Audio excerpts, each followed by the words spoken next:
So module number one is this: who are the grant makers? And so I want to highlight that for you. Module one, who the grant makers are and where do you find them? That is one of the major common questions that we receive over and over and over. So let me just maybe say it like this. In grant making world, there are two types of grant makers.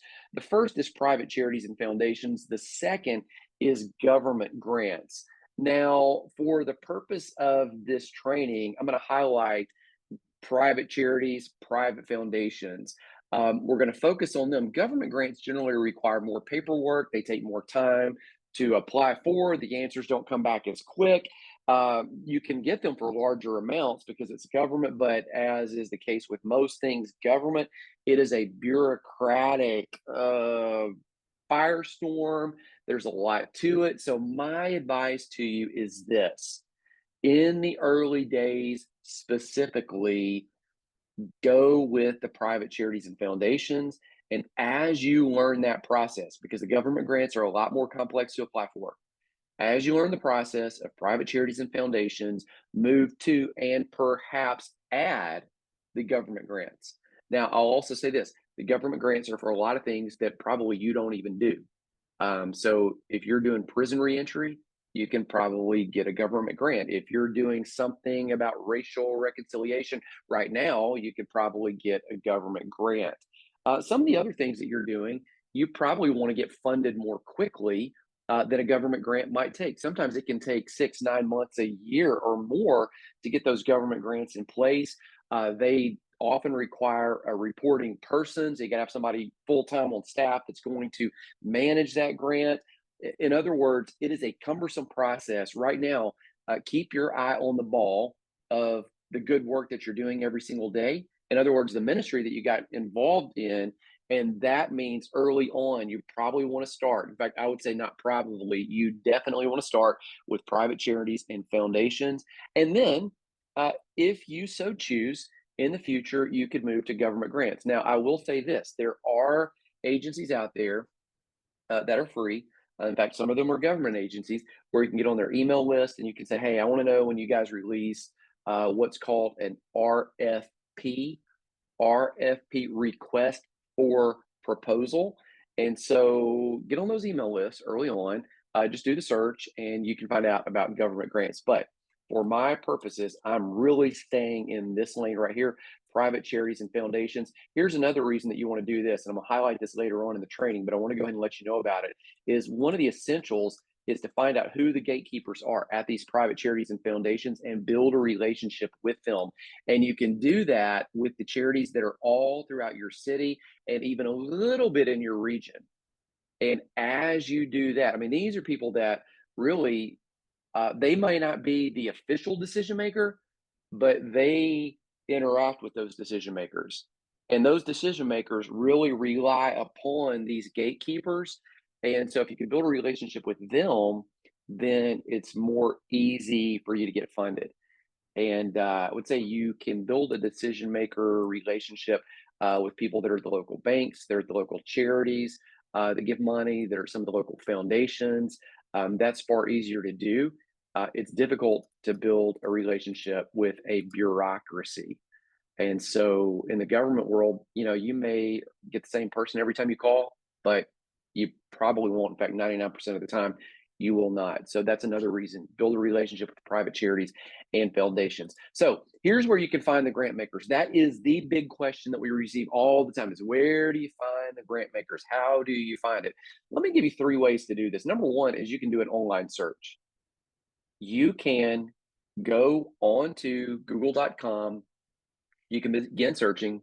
There was a man named Linwood who used to work with us at Crosswinds Foundation for Faith and Culture. And Linwood, just about 2 to 3 times a week, would send me an email and say, in fact, we had it down to not a science, we just had a system. He would find one, and I had this list of stuff that I would want from Linwood. Let's say, okay, what's their name? Give me maybe who their contact person is. Find out for me how many dollars they have in assets and how much they gave away. Now, those are important questions. We're going to come back to them. Let me know the things that they fund, what they've given money for, and I would even tell them early on. We were, still are, funding a lot of projects that have to do with helping veterans find healing from past hurts related to serving in the military and deployment, and then helping them not only heal but identify their next mission, their purpose as they move back to the home front. And so I really wanted him to kind of sift through some of those grant makers, and he was able to do it and see if they fund things related to, or similar to, or specifically that. And with that narrow of a niche, Linwood found two to three a week. Now, did they all give us money? Absolutely not. Did a lot of them? Sure. I mean, we've received funding this year from people that Linwood found 2 to 3, 4 years ago, that we've now received money from multiple times from an online search that was cold. You can do that too. Number two is, here's how we find grant makers. You look at organizations like yours, and you find out uh, who are the organizations that do what I do, and I look on their website and then determine who's funding them. So if you do helping, let's say you help homeless people off the streets, you house them, you help rehabilitate them, and you help them find jobs. So you do some job training, you help them work with mental health issues or what's kept them trapped up, and then you help move them, make that transition back to their own, to where they now are housed. Do a search online. In fact, you probably know who the organizations are in your city, and not just in your city, but in your region. Maybe not even in your region, maybe some of them are national, and you find out who's funding them. Most of these grant makers will, now not all, we have some anonymous grant makers, have some phenomenal relationship with them, and they routinely remind us, hey, don't let people know that we gave you this. Like, we just want to be anonymous behind the scenes, and that's just how they roll with all the people they give money to. But many of them, banks, many of them, charities of public corporations, many of them, just other local charitable giving avenues, they're going to want you to acknowledge them on your website. And so look and see from organizations like yours who are doing what you do, and see if they have a page of donors, of organizations that have funded them, and that's going to help you see who you should then begin looking for. Number three is this: pay attention when you're out going to public museums, when you're watching films produced by nonprofits, when you are at schools, when you are at parks, when you are at other locations where hey, these organizations gave money to this. I could reach out to them to see if they'll fund me. I tell you, one day I was walking through Regents Park in downtown Birmingham. I had taken the boys to watch a baseball game of the Birmingham Barons, and there were all these bricks there. And all the bricks had, you've seen this before at colleges and other places. That's a great place to find grant makers. Uh, you've seen these bricks where they have these names chiseled in of all these individuals that give money. All of these, if you look at some of the larger amounts, you're going to see corporations and foundations. And many of those corporations have a nonprofit arm that is a charitable giving arm. And when you see that, just snap a photo with it. You pull out your iPhone, pull out, if you've got an Android, whatever, pull it out, snap a photo, go, all right, put that in the file, do a search and see, how do you apply to this person? Because if they gave money to a ballpark, if they gave money to museums, a little bit different ball game. But if they gave money to something public, they may very well give money to what you do. And we received grants from organizations, foundations that I saw at Regions Park. Just stumbled upon it by paying attention. Now, here's what you need to know about these grant makers, who the grant makers are. Grant makers are people that in their charity, they set up an organization, and the mission of their organization is to give away money. Now, they do that for all sorts of reasons. They do that for tax benefits. There are their donors that said, hey, we want to give away money for tax reasons. Or you have corporations that say, hey, we're going to, because of our charter of our organization, give a certain amount of money back charitably. So that's what they do.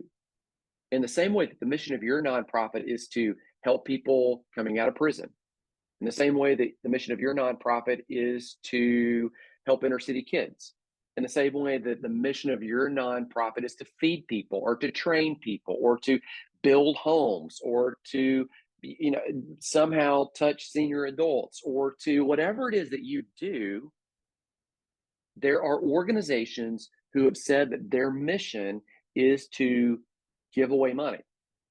And so that's who the grant makers are. And now you know how to find them. Here's the pro tip: start now, begin today, literally right this moment, and make your own database of grant makers. And here's what you want to include in it: you want to include who they are, you want to include when they accept requests. I'm going to tell you a little bit about the differences in that in a moment. You want to include how they accept those requests. You want to include the amounts that you can apply for. Now, some of them are going to specify, hey, you can apply for $1,000 to 10,000, or we accept donations or requests for donations of 25 or less, or you can apply for any amount. But I tell you this, you need to pay attention to the amounts that they're giving out. Now, you can find this on an online search. If you look up, now write this down. I didn't put this in the notes. Write this. In fact, I'm gonna put a note in here. I'm gonna literally create this slide in real time. Let's choose a color for this slide. Let's do that right there. Let me do this. Look up Guide Star. Just do a search on guidestar.com. They actually take in the Form 990 from all nonprofits and from charities, and they can tell you other nonprofits and what grants they receive. They can also tell you what some of these charitable donation giving funding organizations are. So that's a good place for you to start looking. But start right now, make a database. And let's say this right here: it doesn't make sense to you for you to apply to a foundation for $50,000. Just make up that number. If they only give $40,000 a year away, it would make more sense for you to apply for 5 or 10. It makes no sense to apply for $3,000 to an organization that only gives away donations of $20,000 or more. So by kind of zeroing in and looking at the data of how big is this organization, how do you do that? You do the online search, or you look at organizations like yours who've gotten funded, or you pay attention to public acknowledgments at museums. Sometimes they'll say, hey, this person or this group of people that's acknowledged on this plaque gave 5,000 or more or 10,000 or more. When you start paying attention to these things, it lets you know not only who they are, but it also lets you know how much you can apply for.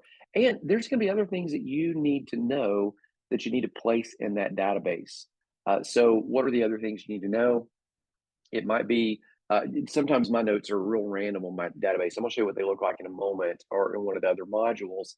Is sometimes those notes will include, hey, they only accept donations at certain times, or they want you to do a short donation form first, which is really great, because then if they approve that, then you do the longer donation form.